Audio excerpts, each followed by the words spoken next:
last year, I read more books than I ever have read in my whole life. I've learned so many new things. However, today I'm going to share my 5 favorite books, some key takeaway from each book. These 5 books have shifted my perspective on finance, on success, and on personal relationships with others, and in total, they've changed and shifted my perspective on personal development. To Show You Work by Austin Kleon. This book is perfect if you're a creator or just someone who wants to share their journey. In the book, he has 10 different lessons shown on the back of the book here, and each one of them is a sub-chapter. Kleon emphasizes that you don't have to wait till you're an expert to share your process, and that people care and engage more in real and raw content. This pushes me to be more authentic on my YouTube channel and in social interactions, or even at school. Here's my key takeaway from this book. Sharing your work isn't about bragging, it's about connecting and inspiring others. Shoe Dog by Phil Knight.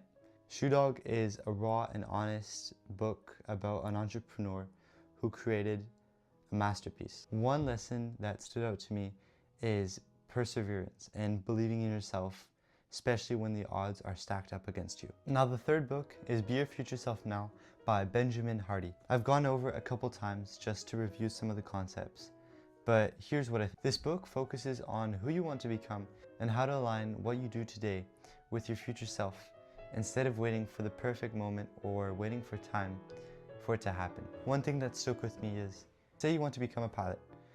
Why aren't you doing things that align with becoming a pilot? Why aren't you reading a book?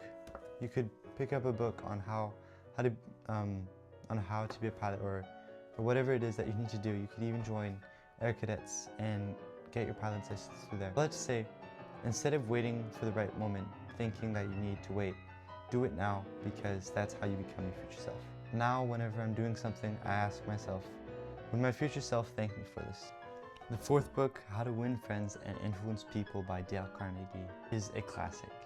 It's been around I didn't actually read this physical book or even on a Kindle. I actually listened to it as an audiobook, which is what I used to do a lot. I really love this book and it really resonated with me. For me, a lot of the principles made sense and it was really straightforward, yet I never really thought about it.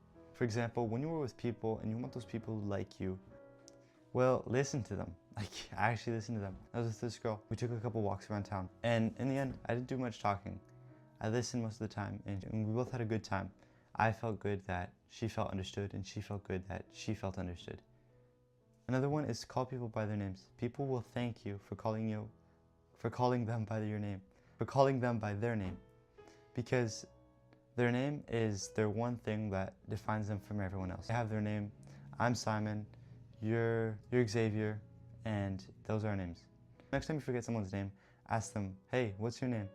Write it down. The other day I did this, like, one of my phone's notes app, and I wrote down a new colleague's name. One lesson that I learned is to genuinely be interested and listen and learn about other people's lives. I know it sounds simple, but it's incredibly powerful.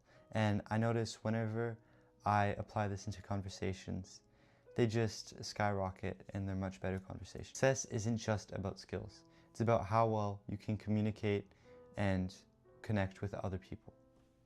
That's it for this book. If you guys want a link to it, I'll put it down in the description for you. 7 Habits of Highly Effective People. This book is packed with timeless principles on how to live a well-balanced life. I was actually gifted this book when we were in Switzerland last summer by a great friend, and he read this book when he was around maybe 18 years old. Picked it up at the library. Long story, but he read it within like a week, and he absolutely loved it. And he told me that every year he keeps on reading the book religiously. It's like his Bible, and he keeps on reading it. He keeps on following the principles, and yeah. And so he gifted me a copy of the book. If I'm being completely honest, I haven't finished the last 2 chapters, but that's going to be my end of break project. I'm going to finish this book. My favorite habit is begin with the end in mind. This ties perfectly with the future self mindset visualization. Visualize where you want to go, which helps you build a roadmap to be where you want to go. That's what he means by begin with the end in mind. My key takeaway from this book is that effectiveness is about aligning your daily actions with your long-term values and goals. So that's it. Those are my 5 top books of last year. If you guys have any other thoughts, or if you've read any of these books, I'd love to hear your thoughts about them in the comments below. And if you have any recommendations for the next year, I'd love to hear them and for them for the next year. That being said, I hope you guys resonated with this video, and if you did, please subscribe and stick around for the next one. I'll see you guys soon. I love you guys. Have a good rest of your week. Bye-bye.